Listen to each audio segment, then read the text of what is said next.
Hello friends, welcome to my YouTube channel Kartik exam home.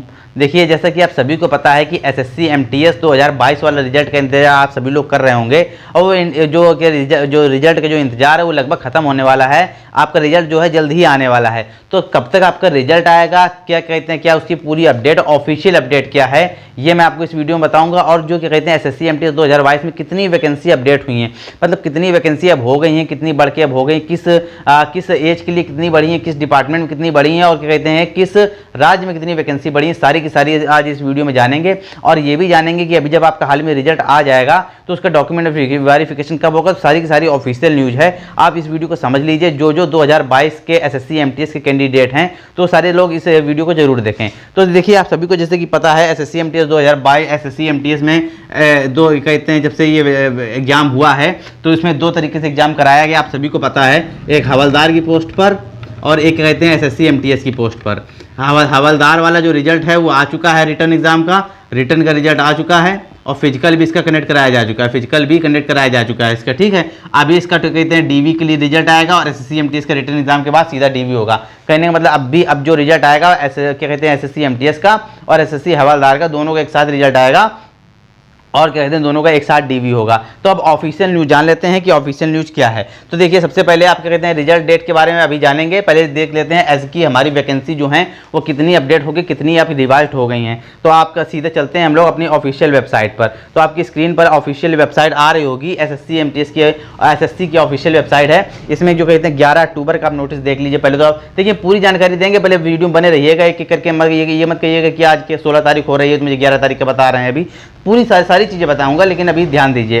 देखिए, SSC क्या कहते हैं एसएससी ने जारी किया था 11 तारीख को, 11 अक्टूबर को क्या कहते हैं नोटिस जारी किया। तो उसमें साफ साफ लिखा है, देखिए ऊपर ही, final selection of multitasking non technical staff and हवलदार सीबीआईसी एंड सीबीएन एग्जामिनेशन 2022। तो 11 तारीख को आपकी नोटिस जारी किया गया था। अब सीधा नोटिस के अंदर चलते हैं। अब आपकी स्क्रीन पर एक इमेज आ रही होगी, ये देखिए आपकी स्क्रीन पे जो इमेज आ रही है उसमें 18 से 25, देखिए ऊपर साफ साफ लिखा हुआ है 18 से 25 साल वाले जो कैंडिडेट हैं उनकी वैकेंसी के बारे में इसमें बताया गया। 18 से 25 साल वाले की वैकेंसी के बारे में। 18 से 27 साल वाले जो हैं उनके बारे में जानेंगे। पहले इसको देखिए इसमें वैकेंसी दी गई है किस स्टेट में कितनी हो गई है। देखिए एनडब्ल्यूआर में जो राज्य आते हैं जैसे कि पंजाब, जम्मू कश्मीर, चंडीगढ़, हिमाचल प्रदेश, हरियाणा, यूटी ऑफ लद्दाख। तो इसमें देखिए कैटेगरी से वैकेंसी दी गई है कि अब आपकी वैकेंसी कितनी हो गई हैं। उसी प्रकार से एनआर के स्टेट जो आते हैं दिल्ली, राजस्थान, उत्तराखंड, उसी प्रकार के सीआर के आते हैं उत्तर प्रदेश, बिहार। सारी अपडेट आपको मिल जाएगी, सारी अपडेट आप देख लीजिए एक एक करके। आप किसी भी मतलब अगर जिस राज्य में आप चाहते हैं कि आपको पोस्टिंग मिल जाए तो उस राज्य में देख लीजिए कि आपकी कितनी वैकेंसीज हैं आपकी कैटेगरी को लेकर, या टोटल वैकेंसी आप समझ लीजिए,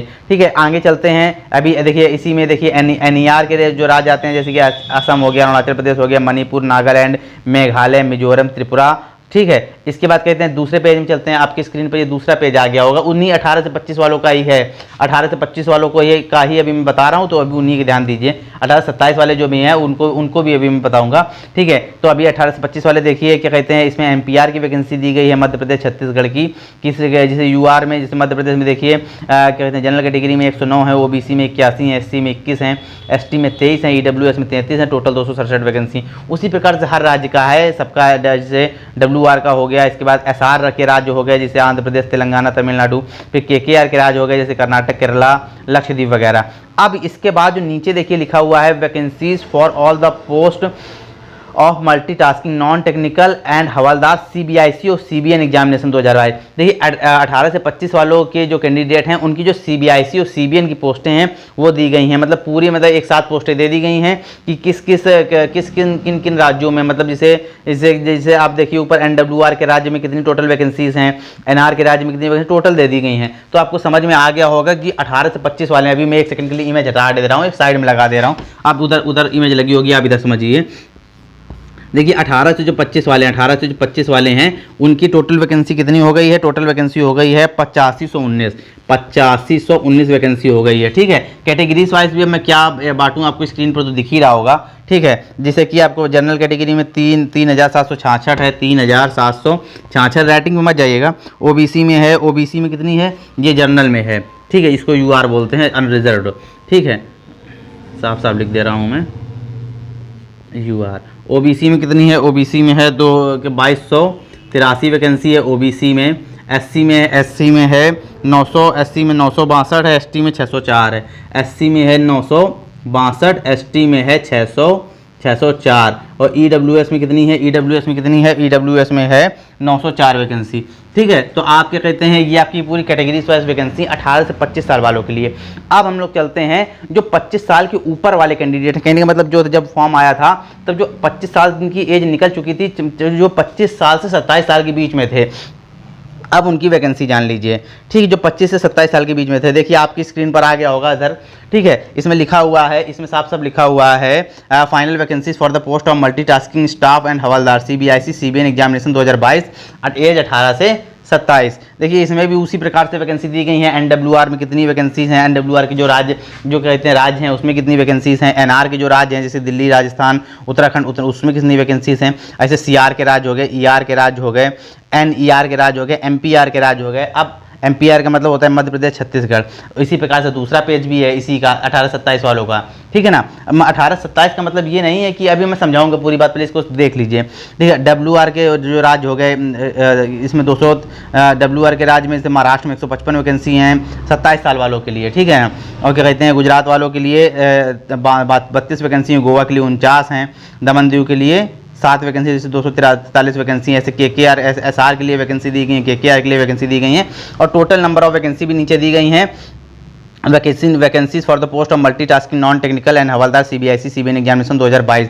इसमें देखिए NWR, NR, CR, ER, NER, MPR, WR, SR, KKR total vacancy को दे दिया गया है। तो अभी आप यहाँ समझ लीजिए, अभी मैं इसको इधर मैं लिख दे रहा हूँ। इधर जो क्या कहते हैं 18 से 27 साल वाले जो हैं, 18 से 27 साल वाले हैं उनके लिए टोटल वैकेंसी कितनी है, उनके लिए टोटल वैकेंसी है 2740 वैकेंसी है। अब ये 2740 वैकेंसी है, तो टोटल हमारे पोस्ट कितनी बनती हैं जाके, टोटल जो पोस्ट बनती हैं जाके वो हमारी बनती हैं जाके 11,788 पदों पर आपकी भर्ती इस बार कंप्लीट कराई जाएगी। यहाँ मैं लिख दे रहा हूँ टोटल पोस्ट 11,788 ये आपकी टोटल पोस्ट, इतनी वैकेंसी हैं इस बार, इतनी वैकेंसियों पर क्या कहते हैं भर्ती कराई जाएगी SSC MTS की। ठीक है ना, अब देखिए कहते हैं ये तो मैंने आपको बता दिया। अब जो है क्या कहते हैं नीचे वाला ग्रुप देख लीजिए, नीचे वाला इसमें साफ साफ इसमें लिखा हुआ है एज MTS एज ग्रुप 18 से 25 में 8519 हैं, MTS एज ग्रुप 18 से 27 में 2740 हैं, और हवलदार इन CBIC में हैं 529। तो टोटल 11,788 वैकेंसी। अच्छा एक चीज़ और समझ लीजिए, ये जो मैंने आपको बताया 18 से 27 साल वाले, इसमें इसका मतलब ये नहीं है कि इसमें 18 से 25 साल वाले एंट्री नहीं कर सकते हैं। ठीक है, ये तो उनके लिए है जो उनकी 25 साल से जैसे जो जनरल कैटेगरी के थे उनकी 25 साल के ऊपर की एज हो चुकी थी, तो उनके लिए इतनी वैकेंसी बचाई गई थी सर, क्या कहते हैं 2740 वैकेंसी। लेकिन इसमें 18 से 25 साल वाले भी कैंडिडेट आ सकते हैं, इसी बात नहीं है। ठीक है ना, तो थोड़ी सी मतलब बड़ी पोस्टें थी, थोड़ी सी मतलब क्या कहते हैं ऑफिशियल पोस्टें थी, इसलिए इनको 27 साल तक की ये क्राइटेरिया कर दिया गया था। बाकी इसमें 18 से 25 साल वाले भी जो कैंडिडेट हैं जिनके मतलब 25 साल से कम है वो भी इसमें क्या कहते हैं इन भर्तियों में क्या कहते हैं इन भर्तियों में आ सकते हैं, इन भर्तियों में उनका कहते हैं पोस्टिंग इनकी हो सकती है। ठीक है, तो जरूरी नहीं कि 25 से के ऊपर वालों को ही सारी की सारी ये 2740 पोस्टें मिलें।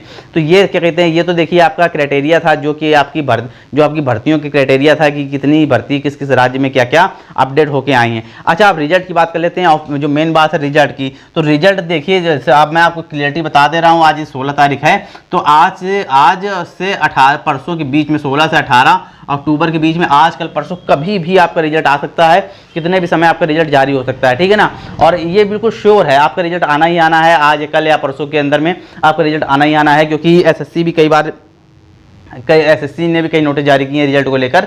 तो उसके क्या कहते हैं कार्यशैली को देखकर ऐसा लगता है कि आपका रिजल्ट आजकल के अंदर में आ ही जाएगा। ठीक है, तो बिल्कुल आप तैयार रहिए। देखिए जिन लोगों को लगता है कि मेरा सिलेक्शन हो जाएगा। अच्छा एक चीज़ और है, जो कैंडिडेट हवलदार और MTS के दोनों जिन कैंडिडेट ने दोनों में अप्लाई किया था उनका हवलदार में नहीं हुआ था, तो वो ये ना सोच के बैठे कि मेरा MTS में भी नहीं होगा। देखिए हवलदार का क्राइटेरिया अलग था, आप ये सोच रहे होंगे कि हवलदार की मेरिट में मेरा नाम नहीं है तो MTS की मेरिट में मेरा नाम क्यों आ जाएगा। ऐसा कुछ नहीं है, मेरिट अपने हिसाब से बनेगी। क्या कहते हैं हवलदार के लिए क्राइटेरिया अलग रखा गया था। ठीक है ना, तो उसमें रिटर्न एग्जाम का इतना कोई प्रभाव नहीं पड़ने वाला है। हवलदार के रिटर्न एग्जाम से भी कम मेरिट जा सकती है SSC MTS वालों की, ये मैं आपको बिल्कुल क्या कहते हैं बिल्कुल गारंटी के साथ बोल रहा हूँ, बिल्कुल हवलदार से कम मेरिट जा सकती है, क्योंकि तरीके से एसएससी ने शेड्यूल ही अपना तैयार किया था।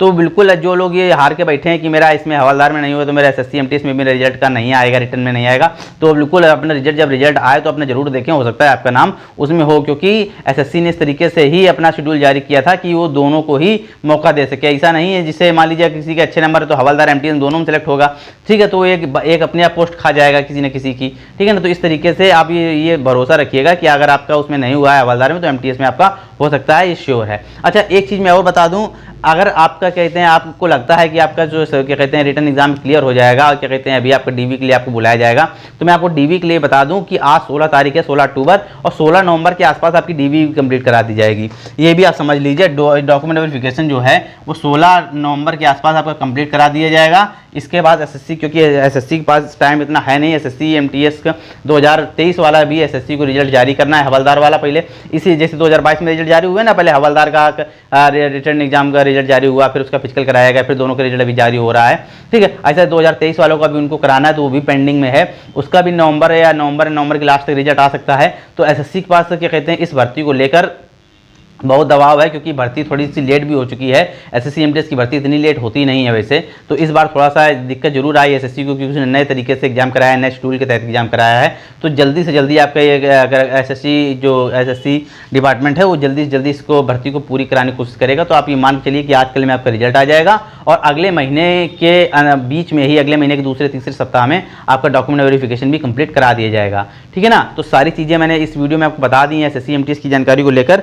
वीडियो क्या कहते हैं आपको समझ में जरूर आ गई होगी। अगर फिर भी आपको कोई कंफ्यूजन हो डीवी को लेकर, किस प्रकार से डीवी में हमको जाना है, क्या क्या डॉक्यूमेंट लेके जाने हैं, अगर कोई दिक्कत है तो उसको कैसे सुधारें, कैसे एफिडेविट बनाए, तो मैं उसके लिए भी अलग से वीडियो बनाऊंगा। लेकिन कहते हैं अगर आपको कोई कंफ्यूजन हो तो भी आप कमेंट में पूछ लीजिएगा, मैं कमेंट में उसका आंसर दे दूंगा। मुझे लगेगा कि अगर आपका कमेंट इतना इंपॉर्टेंट है कि उसके लिए अलग से वीडियो बनाना चाहिए तो उसके लिए अलग से वीडियो भी बना दूंगा।